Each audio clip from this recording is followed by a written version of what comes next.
안녕하세요. 저는 50대의 평범한 여자입니다. 저는 꽃을 다루는 일을 하고 있는 플로리스트입니다. 이 분야에서 배우기도 일찍 배웠고, 남의 집 가게에서 알바하며 내 돈 마련에 내 가게 차린 게 벌써 30년이 되어 가네요. 일이 그닥 바빴던 것은 아닙니다. 직업의 특성상 주 재료인 꽃을 사기 위해 새벽 일찍 시장을 주기적으로 나서는 것이 가장 일이라면 큰일이었고, 그 외엔 가게 안에서 꽃을 만들면서 나름 시간적인 여유를 늘 갖추며 살아왔어요. 제 가게를 사무실, 그리고 휴식의 공간으로 생각하고 찾아주는 주변 이웃이나 친구들 덕분에 꽤나 많은 사람들 간의 추억을 남긴 곳이기도 했습니다. 저는 딸들이 둘이 있어요. 제 나이가 50이 넘었다 보니 저희 애들도 벌써 대학 다 졸업하고 자기 밥벌이는 알아서 잘하는 직장인이 되었습니다. 아이들이 어릴 적에는 엄마의 손길이 많이 필요로 하기 때문에 제가 육아에 부담하는 비중을 쏟으며 살았는데요. 제 꽃집이 있다 보니 이 가게는 저의 일터이자 아이들을 코앞에 두고서 지켜볼 수 있는 저만의 작은 키즈 카페 혹은 집이 되었었어요. 학교 끝나면 엄마 하며 가게 문을 열고 들어오던 딸아이들이 나이를 조금씩 먹어가면서도 엄마의 꽃집을 어릴 적 흙놀이하며 놀았던 놀이터 마냥 좋아라 했고, 그렇게 찾아와 제가 꽃 만지는 모습을 보며 호기심 가득한 눈으로 쳐다보던 아이들의 얼굴이 사랑스럽기도 했어요. 손님이 막 바글바글한 그런 매장은 아니었기에 일하다 가끔 아이들 숙제도 봐주고 놀아주기도 하고, 그러면 아이들은 너무나 좋아라 했어요. 엄마가 일도 하고 자기도 갈 시간을 보내주기도 하니 제가 세상에서 가장 친절한 엄마라며 학교에서 받아오는 칭찬 스티커를 그렇게 제 팔뚝에다가 붙여대곤 했었어요. 딸들이 뛰어노는 화목해 보이는 꽃집이라며 동네에 좋게 소문도 나서 동네 주민들만큼은 제 고객으로 꽉 잡고 살 수 있었죠. 이렇게 좋은 줄 모르고 시작했던 꽃집은 사실 제 젊은 날의 결실이기도 했어요. 돈이 없어 대학을 갈 수 없었고 어디 취업이라도 해보려고 막 여기저기 일자리를 알아보다가 우연히 잡게 된 첫일이 바로 꽃집 일이었습니다. 꽃을 어떻게 만지는 줄 하나도 몰랐던 저는 그냥 손님들 오면 인사하고 상담하며 가게를 맡는 업무를 시켜주신 사장님의 말만 따라 정말 열심히 가게만 지켰어요. 그러다 보니 손님 상대하는 법도 제법 배웠고, 비록 알바의 개념이었지만 투잡으로 밤에는 주방 알바도 하며 열심히 돈을 모았죠. 오랫동안 근무를 하다 보니 좋은 사장님 덕에 플로리스트 교육과정도 공짜로 배워봤고, 그러다가 태어나 처음으로 꿈이란 걸 가지며 플로리스트 자격증도 획득하게 되었습니다. 얼떨결에 일하며 돈을 벌고 직업을 얻고 더 잘 살아가자는 꿈과 희망을 키워보게 된 것이었죠. 그렇게 일찍부터 차근하게 그리고 꾸준히 일해서 제 돈으로 제가 벌어서 지은 제 가게였어요. 첫 가게인데 운 좋게 좋은 건물주 만나고 좋은 손님들 만나서 이 자리에 아주 뿌리를 박은 채 일을 하게 되었죠. 그렇게 나름 웃음이 끊이질 않으며 제 일과 육아에 최선을 다하며 살았는데, 그런 제게도 먹구름 가득한 근심을 주며 제 속을 뒤집곤 하던 것이 있더군요. 바로 저희 애들 아빠였어요. 사람은 참 괜찮은 사람이었습니다. 자주는 절대 아니었지만 어쩌다 제 가게에 찾아오는 날에는 매장 주변 거리까지 쓸어주며 청결하게 가꿔주려 도와주던 사람이었고, 딸들이 아빠를 잘 따르는 모습이 보이니 동네 사람들에게도 살갑고 다정한 아빠로 비춰졌죠. 밖에선 애들한테 늘 잘하고 두 손에 꼭 끼고 다니니 그 당시에 없던 딸바보란 말들이 먼저 남편에게 쓰여졌을 정도였답니다. 하지만 이런 사람이 제 앞에서만큼은, 그리고 집에서만큼은 늘 달라졌어요. 남편은 타 지역 동네 구청에서 일하는 공무원이고 앉아서 일하는 사무직이다 보니 딱히 체력이 필요로 하는 직업은 아니었습니다. 그럼에도 사무직도 정신적인 스트레스를 받을 일이 있을 수 있고 또 주민들 민원 등 머리 쓸 일이 많을 테니 전 단 한 번도 남편의 직업과 일을 무시한 적도 쉽다고 여겨본 적도 없었어요. 하지만 남편은 제가 그런 마음을 내심 품고 있지 않을까 하는 오해를 은연중에 드러내곤 했습니다. 사실 제가 가게를 차리던 당시엔 이미 남편과 결혼을 한 상태였거든요. 첫째 아이를 가지기 딱 직전이었던 것 같아요. 결혼을 했다고 해서 남편의 도움을 받은 것도 아니었고, 오로지 제 발품을 팔아 가게를 알아보고 돈을 지불해 인테리어까지 다 마친 제 손으로 거쳐간 가게였습니다. 옆에서 남편은 단지 콧방귀 좀 꼈던 것 같아요. 와이프가 꽃집 한다는 소리를 꺼내기 좋아했던 남편은 그저 남들 눈에 저희 부부가 어떻게 비춰지는 것에만 흥미가 있었을 뿐, 정작 제겐 여자가 꽃 팔아서 얼마나 벌어 남기겠냐며 장사를 시작하기 전부터 힘 빠지는 소리를 해댔어요. 뭐 다행히 제가 이런 실없는 소리를 듣고 상처부터 받는 성격이 아니었던지라 좋게 좋게 무시하고 넘어갈 수 있었고요. 그런데 장사를 시작하고 한 1년 정도는 정말 사람이 좀 뜸했지만 제가 요즘 애들이 하는 페이스북이나 카카오 스토리도 없던 그 당시에 전단지 돌리고 혼자 꽃꽂이 강의 거리들을 발품 팔아 찾아다니면서 일거리를 억지로 만들고 차츰 얻어오다 보니 남편보다는 더 벌게 되더라고요. 아무래도 그 시절 공무원 월급보다야 비록 꽃 파는 일이라도 사업에서 키워가던 제가 더 여유롭게 벌어올 수 있었던 거죠. 그러자 남편은 저 때문에 기가 죽겠다는 죽는 소리를 자주 꺼내기 시작했어요.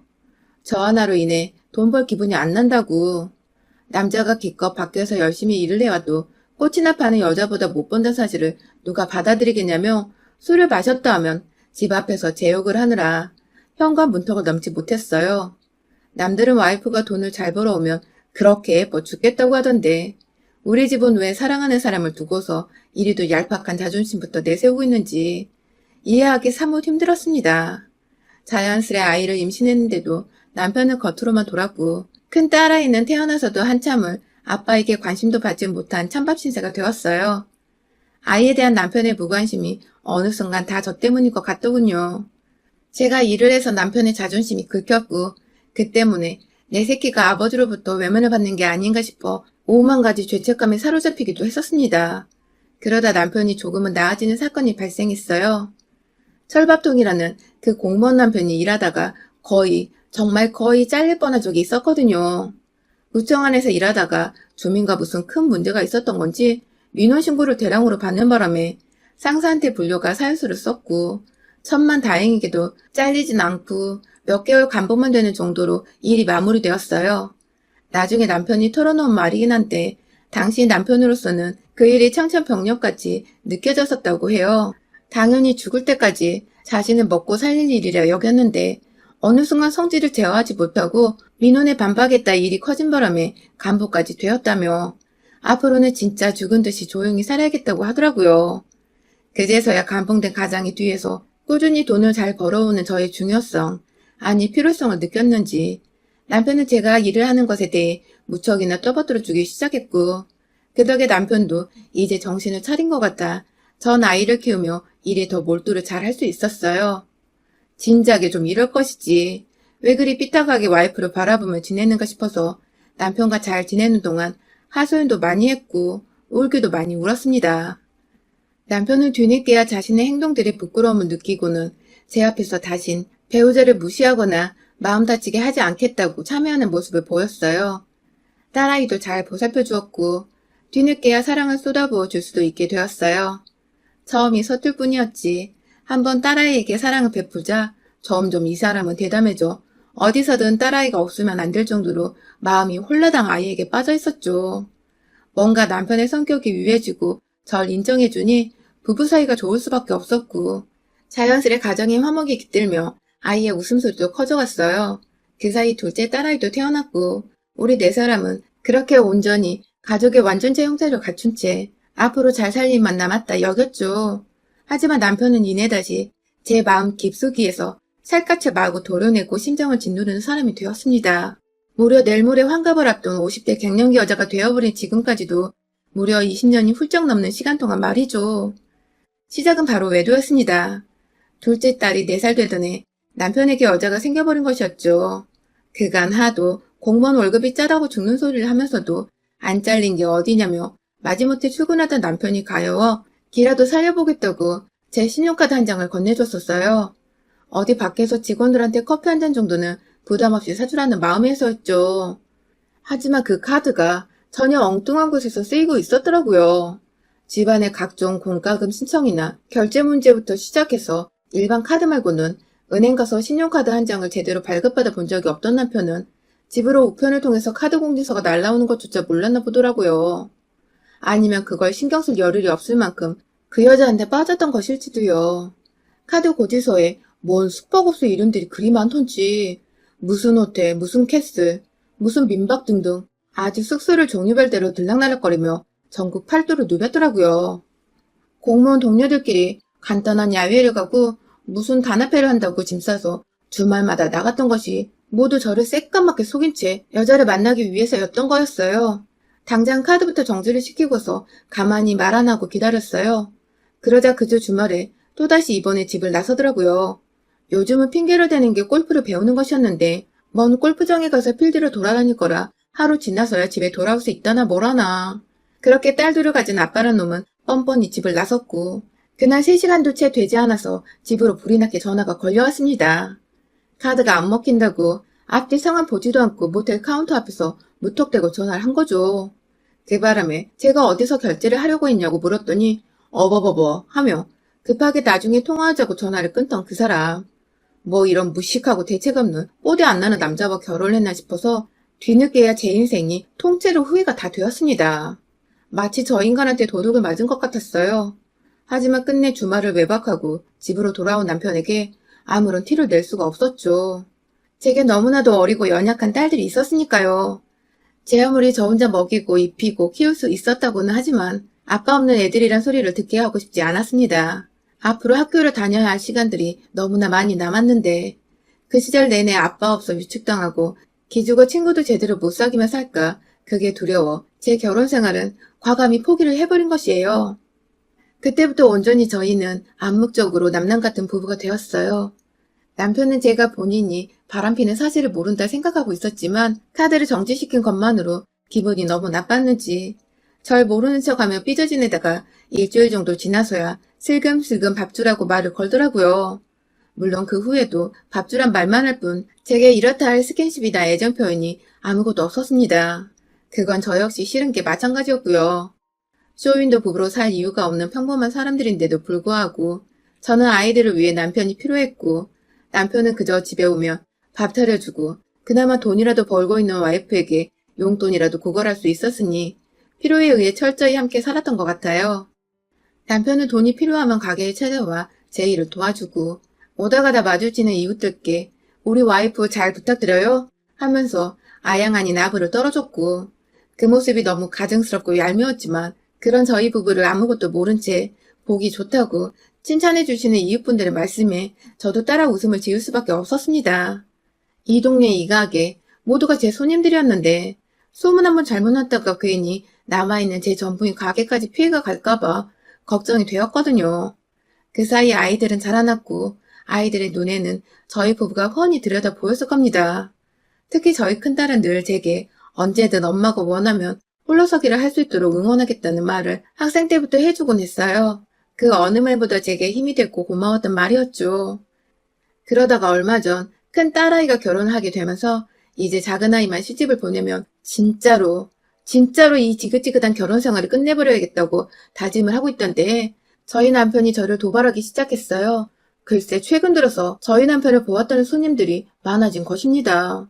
저는 나가지도 않은 산책을 남편과 보기 좋았다면서 지나가는 말로 해주시는 어른들이나 밤에 남편을 보았다면서 이 근처로 우리 가족들이 이사를 온 건지 묻는 사람들도 있었어요.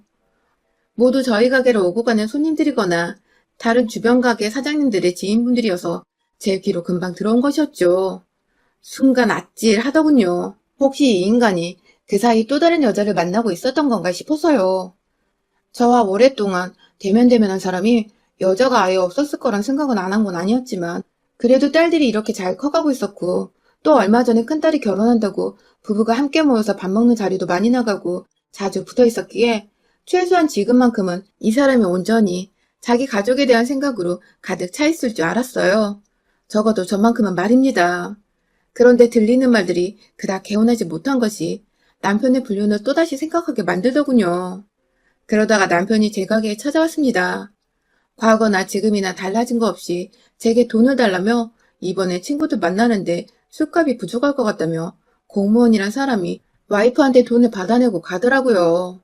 돈이 부족한 건 핑계였고 보다 값 나가는 것을 사려고 한 것이었죠. 그게 불륜녀의 선물이 될 수도 있었고요. 요즘은 장사가 잘 안 돼서 용돈을 못 주겠다고 하자 남편은 뭐 그런 경우가 다 있냐며 자기가 이제 은퇴를 하면 공무원 연금이 따박따박 나와서 함께 먹고 살 텐데 그때를 생각해서라도 나한테 미리미리 챙겨줘야 하는 거 아니냐며 아주 달린 입이라고 헛소리를 늘어놨어요. 한참을 가게를 나가지 않고 서 있길래 옛다 하는 마음으로 10,000원 3장을 쥐어줬어요. 하는 꼴이 너무 우습고 또 최근 들려온 소문이 절 너무 열받고 수치스럽게 만들어서 티는 안 냈지만 제발 좀 나가라고 윽박을 질렀죠. 중얼거리만 나간 남편은 그날 하루 내내 전화도 없고 잠잠했습니다. 저는 가게 일을 마무리하고 퇴근을 하려는 도중 동네 가게 사장님들과 함께 우르르 몰려서 인근에 있는 마을의 단풍들을 구경하러 갔어요. 그렇게라도 누군가 제게 웃음을 주고 재미를 선사할 사람들을 만나며 기분을 풀어야 했습니다. 그래야만 내 인생이 덜 외롭고 덜 실패한 것이라고 생각을 할 수 있었거든요. 그렇게 사장님들과 예쁘고 알록달록한 막 빛깔이 만개한 듯한 단풍들을 구경하며 길다랗게 느려진 빌라촌의 큰 길목을 천천히 걷고 있었는데요. 한 여사장님이 갑자기 어? 어? 하는 거예요. 사람들이 졸지에 다 같이 사장님이 가리키는 방향으로 고개를 돌렸고 그 바람에 저도 뒤에서 대화를 하던 도중 그곳을 쳐다봤죠. 그리고 이내 고개를 떨굴 수밖에 없었습니다. 그곳에는 바로 저마저도 처음 보게 된 저희 남편의 세컨드가 남편을 바라보며 사랑해 주겠다는 표정으로 환히 웃으며 손을 꽉 잡고 걸어오고 있었어요. 저희 방향으로 말입니다. 대각선 방향이라 아직 저희 무리의 존재를 차마 확인하지 못한 남편은 끝끝내 제가 일하는 이 동네에서 불륜녀와 싸돌아다니며 제 얼굴에 먹칠을 했고 결국 제 눈에 띄고 만 것이죠. 사장님들은 일제히 저를 쳐다봤고 놀란 사람들 사이에서 전 심장이 아파오는 걸 느꼈어요. 얼마나 칼퇴근을 했으면 이 시간에 이 동네에 와서 불륜녀랑 단풍 구경을 하겠다고 겁도 없이 손을 잡고 와이프 구역을 싸댕기고 있는지 속에서 천불이 나는데 한 여사장님이 갑자기 저 새끼 죽여버려야 돼 하며 급 돌진을 했어요. 무슨 자동차가 급발진하는 것도 아닌데 부릉부릉 엑셀 밟는 소리까지 제 귀에 한청으로 들려오는 기분이었죠. 마구잡이로 대각선 방향에 제 남편에게 뛰쳐간 그 사장님은 저와 유독 가깝게 지내며 서로의 매장에서 믹스커피 한 잔 정도는 매일같이 나눠 먹는 사이였는데요. 사실 제가 남편과 그리 사이가 좋지 못한 것도 알고 계셨고 이 동네 살지 않는데 제 남편이 자꾸만 여기서 발각된다고 가장 처음에 제게 말해주기도 하셨었죠. 대충 상황이 파악되셨는지 옆에 있는 게 불륜녀지? 하며 다가가시니 주변에 있던 여사장님들이 일제히 분노하기 시작하셨죠. 그러니까 우리가 지금 불륜 현장을 먹고 간 거야? 하면서 일제히 또 첫 선두로 나선 사장님을 따라 우르르 몰려가신 사장님들. 아, 우리 언니들 결국 일내고야 말았습니다. 다짜고짜 뛰쳐가 남편에게 주먹부터 날리자 뒤늦게야 모두 자기 와이프랑 친하게 지내는 그 사장님들이란 것을 알아채고는 인원수에 놀라서 뒷걸음치던 남편. 그 와중에 일부 사장님들이 불륜녀한테 다가가 해코지를 하며 머리를 몇 대 치시는 바람에 조만간 진짜 큰일이 날 것 같았어요. 그때 불륜녀가 분위기 파악 못하고 말하더라고요.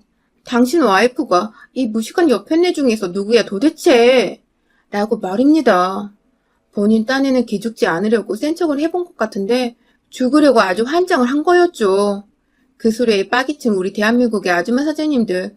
그중엔 임대인과 임차인 싸움에서도 도 같은 공인중개사 언니도 있었고 어릴 적 꽤나 잘 놀았던 파마 잘 말아주는 언니도 있었고 또 애견샵하며 웬만한 견종이란 견종은 다 섭렵한 언니도 있었어요. 분야별로 각자 위치에서 최소 10년은 일한 언니들에게 무식한 여편네라니. 순간 좀비들이 우르르 몰려나오던 영화 부산행의 한 장면처럼 우리 언니들뿐만 아니라 빠기친 저까지 모두가 그 불륜녀에게 달려들었고 순식간에 동네 길가가 난장판이 되어버렸습니다. 옆에서 쫄아있던 남편은 불륜녀를 도와주기는커녕 혼자 저 멀리까지 주랭랑치며 도망갔다가 저희 일행 중에 있던 남자 사장님 손에 딱 붙잡혀서 돌아왔어요. 그런 남편을 보며 언니들이 몇 대 시원하게 치고 끝내라고 합의금은 우리가 모아서 주겠다고 해주셔서 돈은 저 혼자도 해결할 수 있다는 쿨한 대답과 함께 양손이 사장님들한테 붙잡혀있는 남편을 향해 뾰족한 단하시는 발로 그 인간 거시기를 확 걷어차버렸습니다. 진짜 코끼리가 아이 낳다가 지르는 비명마냥 큰 소리를 지르며 남편을 주저앉았어요. 뒤에서 남자 사장님은 그걸 또 괜찮아진다며 비꼬으며 엉덩이를 토닥거려주고 계셨고요. 얻어맞아 코에서 코피 나는데 그 와중에 도망친 남편한테 어이가 털려서는 헛웃음을 짓고 있는 불륜녀는 남편의 아픔이 느껴졌는지 두 눈을 질끈 감았다가 이내 다시 눈을 떠 째려봤고 그런 불륜녀 앞에서 무조건 잘못했다고 와이프인 저에게 빌고 있던 남편은 내내 두 손으로 자기 거시기를 가린 채 더 때리지 말아달라고 쭈그려 앉아 있었답니다. 뭔가 상황이 너무 빨리 진정이 되었지만 찌질한 남편의 모습이 절 안정시키기는커녕 오히려 더 열이 받게 만들었어요. 막내딸 결혼이고 뭐고 도저히 이 자식과는 부부라는 타이틀을 함께 달고 살기가 죽도록 싫었습니다. 그래서 그날의 수많은 증인들을 뒤에업고 저는 이혼 소송을 걸었답니다. 남편에게 위자료 소송을 걸고 그간 용돈을 준 것만 제가 생활의 보탬이 되었던 것까지 싹 다 수고를 쳐서 남편이 공무원으로 받아낼 연금을 나눠 갖게 할 재산분할 소송도 걸었어요. 차마 공무원이라 파면을 시키고 싶었지만 딸들을 생각해서 정말 망나니 아빠가 되는 것만큼은 마지막 배려로 참아줬습니다. 대신 전 받을 거 다 받고 가게 일은 열심히 하며 그 와중에 상간녀한테도 위자료 소송을 걸었고요. 글쎄 알고 보니 불륜녀가 최근 제가 사는 동네로 이사를 왔더라고요. 그 바람에 불륜녀 집에 들락날락 한다고 남편이 동네 사람들 눈에 자주 띄었던 것이었고요. 와이프가 활동하는 주 범이란 걸 알았으면 미리미리 조심을 했어야 하는데 얼마나 와이프 활기를 우습게 알았으면 대놓고 단풍 본다고 불륜녀 손을 잡고 활기를 쳤나 싶어 솔직히 이 인간 인생을 확 다 조져버리고 싶었답니다. 하지만 이미 월급은 월급대로 불륜녀한테 써버리고 믿을 건 연금밖에 없었던 우리 공무원 남편놈의 그 연금을 제가 가져오게 된 것만으로 전 뭐 할 건 다 해본 기분이네요. 여러분의 생각은 댓글로 남겨주세요. 오늘도 시청해주셔서 정말 감사합니다.